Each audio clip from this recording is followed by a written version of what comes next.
It's 3 years since Gaza was pounded by relentless Israeli bombing and invasion that lasted 22 days.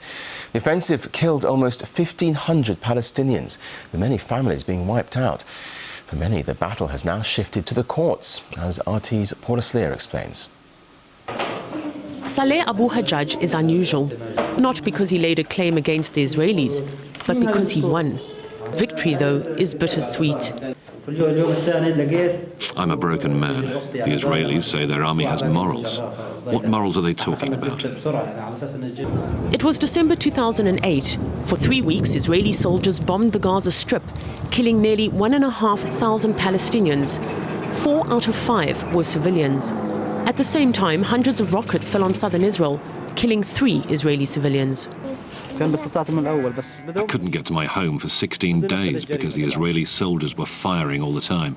As soon as they left, I went there, and inside, on the walls, the soldiers had written, "You'll find the bodies 50 meters away." I found the body of my brother buried in the sand, and the body of my sister, Majda, covered with some bricks. Saleh took his case to the Palestinian Center for Human Rights. In a precedent-setting move, they secured an out-of-court settlement with the Israeli military. It took Saleh 2 weeks to retrieve the bodies of his mother and sister because of continued fighting in the area. The Israeli military said this made the case exceptional and therefore justified reparation.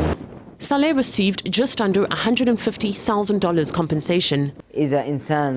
If someone loses his leg or his hand, or is killed or injured, all the money in the world is not enough.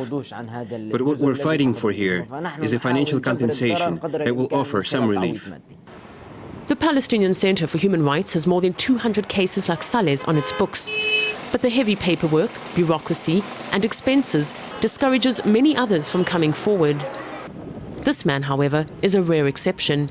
He filed a claim 3 years ago and is still awaiting a response today.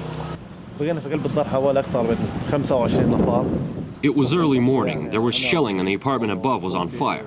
I went outside with my hands up in the air. The soldiers told me to pull off my shirt and trousers. I did what they said, but they fired a rocket. I looked behind me. My mother had been blown apart. I recognized her by the ears. My 2-year-old daughter, my father, my aunt, my cousin, my entire family was killed at that moment. But convincing Israeli authorities that compensation is due can be a major obstacle. If it's an act of war, and usually military operations are, according to the Israeli case law, are perceived as act of war, then the state will be exempt from liability. Whether Saleh Abu Hajjaj's case will help other Palestinians is not yet clear. The Israeli army has also said it's opened an investigation into what happened. But so far, no indictment against any Israeli soldier has been filed. Paula Sleer, RT.